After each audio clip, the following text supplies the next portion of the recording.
Hi, Triple Charm. How you guys doing today? Hi, we're great. How are you? Great. So, no, I'm so happy to have you guys sitting together. I wanted to know, how did you guys get into the entertainment industry? Can you walk us through that process? Yes. Yeah. So we've been involved in music our whole lives. We grew up as competitive dancers. So we all started dancing around the age of 2. And then when I was 6, I started singing. And then I did some professional theater locally in Orlando. And in 2019, We joined it. yes, they decided to join in the fun. They started taking vocal lessons. Mhm. They were tired of me just doing warm-ups in the car by myself. Yeah. So they wanted to join me. Molly was the pioneer, and then Yes. me and Gabby could only sit around and watch for so long. So Exactly. we had to join in. And then 2019, we officially formed Triple Charm. And the success is following suit. So, when did you guys know you were on your way to stardom? Oh, Good question. Good question. Yeah. We wanted to build a following for our music because we put out our first song in 2019 and we didn't really have an audience. So we realized we needed a way to reach people. So then we started doing social media and making content. And then when we joined Reels on Instagram is when we started to really take off. And then from there, since joining Shorts, we've been able to really grow a massive following. Which has been so much fun. Yeah. How do you guys what's your schedule like? Because those shorts are ridiculous. I saw I watched like 10 of them in 2 minutes. Yeah. Yeah. It's a lot of fun to film. We try to film 3 to 4 times a week. And we post a short every day. So we'll post one YouTube short a day. We try to post Reels 5 to 6 times a week. And then the rest of our days are consistent of practicing for our live shows that we have coming up in January. So we've been so exciting. busy with those and writing a bunch of new music, which has been fun. Yeah, and you guys had a sold out show too. Yeah, that was so fun. That was our first time performing together as a trio, as a Triple Charm. Yeah, and so it was a officially. blast. Yeah, it was so cool. We're excited to do it again. Yeah. And how intense are those rehearsals? I saw you guys rehearsing the other day, and I was like, "Whoa, look at that! You guys are dancing and singing simultaneously." So, can you tell us a little bit about that regimen? Yeah, so we definitely have to get our stamina up. That's always something we're working on because singing and dancing at the same time, it can be a challenge. So we used to like run around, we do jumping jacks, do a whole workout while singing and do all the songs back to back. That would be something. Yeah, we try to do the whole set back to back. That way, when we actually have time to talk in between when we're performing live, it feels like a breeze. Yeah. Yep. So who plays the most instruments, and how did they learn? Ooh, That's a good question. Gabby plays the most. I do. I took a guitar class for like 2 years, I think, and have been doing guitar for a long time. And then we all know piano, and we all play piano, which is really fun. And then Gabby also plays the bass. Oh yes, so she plays that. So yeah, I think I've Gabby tops us. I've just played the piano and a bit of the ukulele, and then and you also play the tambourine. Me and Gabby. Oh yeah, she's on the tambourine. I'm on the shaker for one of our songs. So yeah. Hard to keep count. Because I saw in one of your music videos, one of you guys were playing the piano, and then you started dancing. I was like, "What? Is there anything else that you guys can't do?" We like to do it all. Yeah, I don't think I could ride a unicycle. So there you go. That's one. It's so random, but I gotta learn to do that now. Yes. So how long does it take you guys to prepare for these shows? I saw that like we said before, the dancing and singing is really intense. So how long does the practices normally last? Ooh, that's a good It kind of question. depends. We spread it out a good bit. So right now, as we're adding songs to our set, I come up with choreography. So I'll come up with the whole dance, map it out, and then I'll teach it to the girls. And then we're also arranging our music. So we're coming up with all the harmonies for each song. So it kind of depends on the day. But like tomorrow, we're going to be practicing almost all day. Yeah, from like 9 to 5:45. So we got a full day of rehearsal going. So it's exciting. Wow. And so what do you guys do for your favorite, when your favorite hobbies or your pastime? What's that look like? Yeah. I think you could definitely find us laying out by the pool. That we love to That's do fun. that. I like to get a nice I tan. love going on walks. Yes. Me and Gabby go on walks together a lot. Yes. So that's just Yep. something I love to do in my free time. Yes. Any Get those steps problem, in. any issue, like anything at all, just walk it out. Walk it out. Yes. I also love reading. Yes. Which is really nice. Me too. We So have much fun. me and Gabby, we have our own little book club Yeah. going on. Yeah. Cool. Not Right. included. Yeah, Brayden likes to read like the self-help books. I'm more like into the fiction, historical Yeah. fiction style. And I can't so. finish a book. I book hop, and I'll be reading Yeah. like 10 books at once and never finish Yeah. them. Relatable. Okay. So what's your favorite self-help book? Ooh, that's a good that's a question. good question. Yeah. I was reading Jay Shetty's book, which is really Mm-hmm. good. I think it's called On Purpose, maybe. Think like a monk. No, Think Like a Monk. Yeah, His Think Like a Monk. podcast is On Yeah. Purpose. Mhm. Think Like a Monk. That one's good. Mhm. Yeah, I love listening to podcasts too. Yeah. Yeah. The Diary of a CEO. That's one That's of a my good favorites. podcast. I love that. And what are you learning from a Diary of a CEO? Well, you can learn so many different things because he has a lot of different guests on it. So I Mhm. like to watch them all. The like Yeah. health and fitness ones, the business, the finance, all of them. Mhm. I like to watch them all. And what about you? Oh yes, I actually one of my favorite books Yeah. is called Stillness Speaks. It's Oh, by that's Eckhart good. Tolle, and it's so good. It's like a self-help book-ish. Mhm. And then I also like listening to A Diary of the CEO, but not as much as Raina. She listens Yeah. to them while she's on her walk and stuff.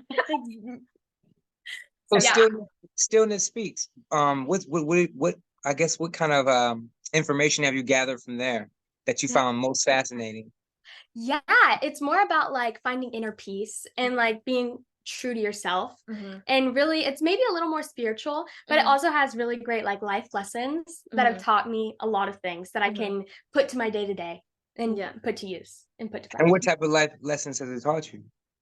Yeah, it's taught me how to be still. It's kind of in the title, but Yeah. it's like how to be like one with yourself. It's Yeah. very much on being yourself. Present? Being Yes. present. Being I present is think a great way to I've put read it too, and I think it focuses a lot on how you can like quiet your mind because we're Yes, there you always go. thinking about a million things at once. So being able Yeah. to find that like inner Yeah. stillness is where you can have a lot of growth. Yeah. And so I think that's what it highlights a lot in the book.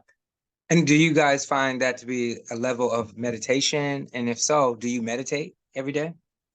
That's a great question. So Yeah. our mom, she's a big meditator. She meditates Yes. every day. Mhm. She's tried to get us into it.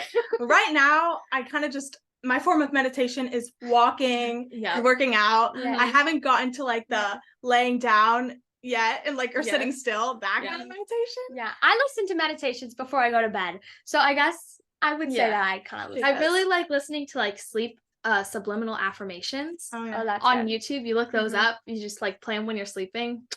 Those are Mhm. nice. Yeah. Yeah, I like listening to the rain storms. Oh, yeah. Nice. Relaxing. So I Those are can go to sleep. Yeah. So with our minds moving a mile a minute, and I guess we all are kind of ADD now, all right? Yeah. Yeah. So how do you guys where do you see yourself in the next 3 to 5 years? Because you have so much going on. It's almost like technically you don't need anybody. You don't need a label. You don't need in today's economy, an ecosystem for the music industry, you don't need a record label. You don't need a lot of things right now. Because everything's on demand, right? There's like Cafe Press and all these different Zazzle, and you can do your merch on that or on TikTok. So what's next for you guys? Yeah, we're definitely going to be taking advantage of our creative liberties over everything we do. Yeah. So We love having like full creative control. Music That's been videos. something we've loved. So like we're directing, producing, choreographing all our own music videos and writing with our producer Andrew Pop. He's been amazing. So yeah, definitely trying to ride out the wave of independent artists as long as There's possible. a lot of advantages. There's a lot of advantages. And we to definitely it. want to go on a world tour. Yes, in that's the in the future, the future. next few Yes. years. That's definitely a goal. Yeah. Yeah, keep building our YouTube channel. Maybe start a podcast. Yes. That would be fun. That'd be I'd really like to start a podcast and then dabble into traditional media. We'd love to have our own Yeah. show someday. So Yes. we'll definitely want A to lot of big dreams. Yeah. And since you guys have been so busy, have you guys had an opportunity to either visit one of those Beyonce shows or those Taylor Swift shows?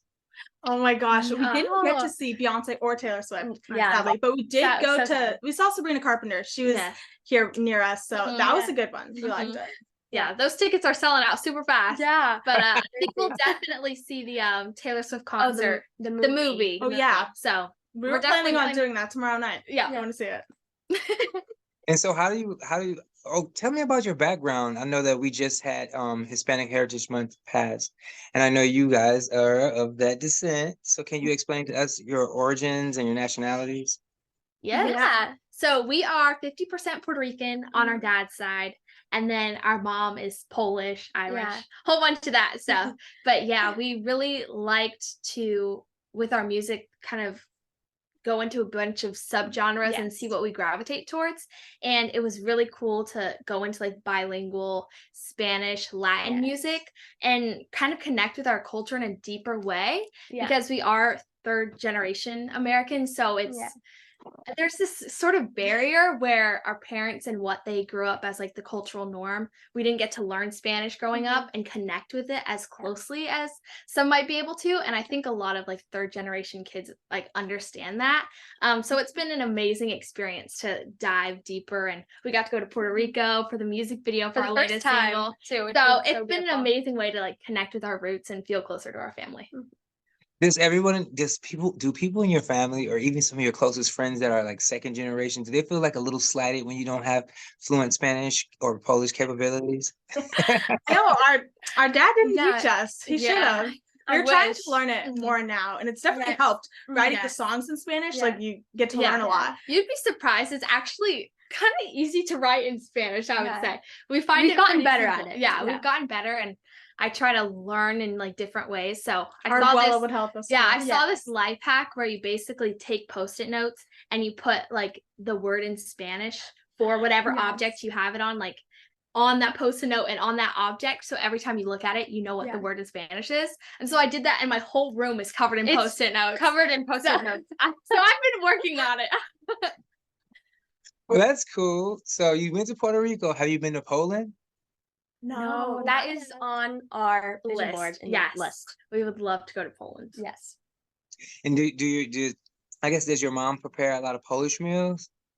Ooh, our grandma does, and for like Thanksgiving and Christmas, we'll have like the traditional classic Polish food. Yes, it's really nice. So Christmas we celebrate Vigilia, which is like Polish Christmas on Christmas Eve, and then on birthdays we sing like Sto Lat and stuff. So it's fun. Yeah, Polish food is amazing. People don't understand. I'm originally from Detroit, Michigan, so Hamtramck is a small Polish community, and so they have a lot of Polish cuisines in that neighborhood. So it's really good.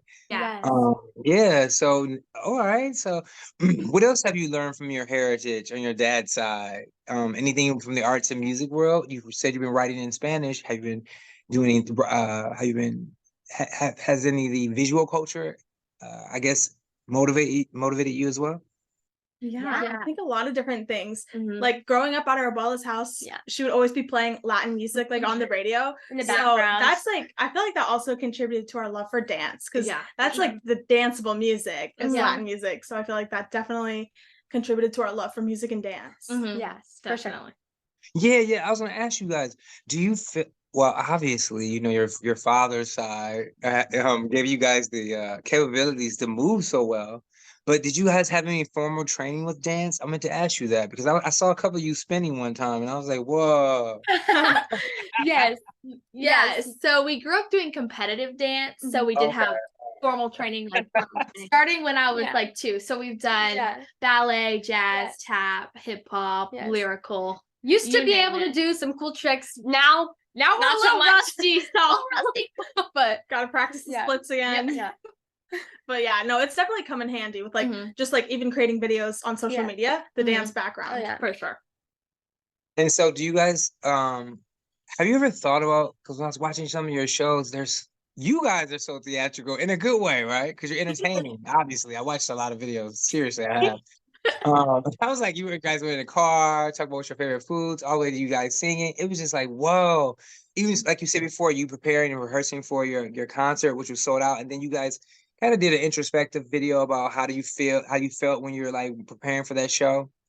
But then I was like, oh my God, like, how do you, like, this is so amazing. So how do you guys I guess have you ever thought about I guess when you do your shows, have you ever thought about doing an immersive dining experience or like more of a burlesque type of show? Oh, Ooh, that's interesting. Good idea. But we definitely used to go to, I don't know what the restaurant was called, but in New York, that one restaurant where they would sing and dance. Ellen Stardust Diner. That was big. I've gone there every time I'm in New York. It's my favorite place to go. So that would be so cool. Yeah, that would be pretty cool. Our song Tough Boy was more of a burlesque kind of style. And so that was a lot of fun to tap into like the more vocally challenging, kind of show off our vocals in a way we haven't really done with our original music. So that was a lot of fun. And so, all right, that's nice. Yeah, I think you should. I can definitely see you guys on Broadway for sure. And I was like, oh, because you guys are such a your triple charm is a triple threat. You guys can sing, you can dance. Obviously, you can act. Because I mean, because if you said you can't move like you used to, I'm thinking you're acting. You definitely. That's funny. So, I guess wow. Have you guys used any of this energy that you have for any community service involvement or philanthropy? Oh, yes. We definitely, I'm like a big advocate for mental health, and I think it's really important. So I was posting like a quote a day on my stories on Instagram. We always try to like create a safe space with our like all of our social medias in the comments, and we try to just make people smile, hopefully make their days better. So that's just like spreading positivity is definitely like our mission and our number one message throughout everything we do. Yeah, sure. And especially in our music, we try to highlight different messages we want to get across to our audience. So that's kind of the forefront of all of our music. A lot of empowerment is what we want to like convey to our audience. So we had a song Rally Up, which was all about girl empowerment, and we released it on National Women's History Day. And so that was like a really cool experience, and we've grown up with the most amazing women like inspiring us, our grandparents, our mom. So it was really cool to be able to honor them in that and kind of empower other young girls. That's our goal, is to empower anyone to go after their dreams, because we get to do it because of them. So Sure. What words of advice would you offer to another group of young ladies or even young men who are trying to establish themselves as a notable band or music group? I would definitely say to stay true to yourself and just, I guess, find your voice, because maybe in the beginning it can be easy to get caught up in like what other people think, and also could be a little nerve-wracking, like maybe standing up for yourself. So I'd say to just like stay true to yourself and your vision, and stand up for yourself and your art. Yeah, I would say something that really helped us is we came up with a mission for our group and what we wanted to do, and like mission, vision, and values, that whole kind of thing of what our goal was as Triple Charm for the rest of time and what we wanted to do with our platform. And so I think having that idea from the like very beginning and using that as like your driving force throughout your career and whatever endeavors you may go into is definitely something that has helped us. Yes. And it's also important to take breaks and have some fun every now and then, so you don't get burnt out, because we got burnt out sometimes. And so to bounce back from that and be able to having balance is key for sure. And wow, that's very mature and sophisticated of you all. Because it's all about balance, right? You got to take time to smell the roses. Because sometimes we love what we do so much, and we're like, wait, I've been doing this for 28 hours straight. Yeah. So what can we expect from your next project that you're about to release? Oh, yes. So we do have something coming quite soon, and it's going to be different from anything we've done before. It's going to be a little slower, like a ballad, a little more emotional. So we're excited for that. We've not released anything like that yet. And we also are going to be having a series come out on YouTube. I can't say too much, but it will kind of be leading up to the live shows that we have coming up in January. So it'll give you a behind the scenes look and hopefully get people hyped to come to the shows. Well, you guys get along so well. Is there do you guys ever fight? I mean, I'm sure it's more. We have some sister bickers. Yeah, I think at the end of the day, we kind of know that everything always comes from a place of love. Exactly. So anytime we're having any sort of disagreement, we just kind of want the best product possible when it comes to Triple Charm. So and majority rules. Comes from love. Majority rules. Yes, we did take we established that in the very beginning. So if they agree on something, okay, I'm out of luck. Yeah. Is there anything else that you guys wish to speak about that we didn't touch on? I think just We hope everybody loves our newest single, No Problema. Yes. And go stream it. Yeah. Definitely go stream it. And check we hope it to out. see you at the live show in New York and LA in January. January 20th at the Roxy and January 27th at the Gramercy Theater. You can get tickets at itstripplecharm.com. Yep. A little shameless plug. Yeah, and well, thank you, ladies. You ladies are such a joy to have. It was such a pleasure speaking with you. You're so graceful, and I think you're on to something greater than what you think. Even bigger, probably, because you guys are very talented. And I can't wait to see your show. If I'm in town, I'm definitely coming to the one in New York or either LA, but probably the New York one because I love New York. Well, that's awesome. Thank you so much. Yeah, thank you so much, and you have a wonderful rest of your day. Thank you too.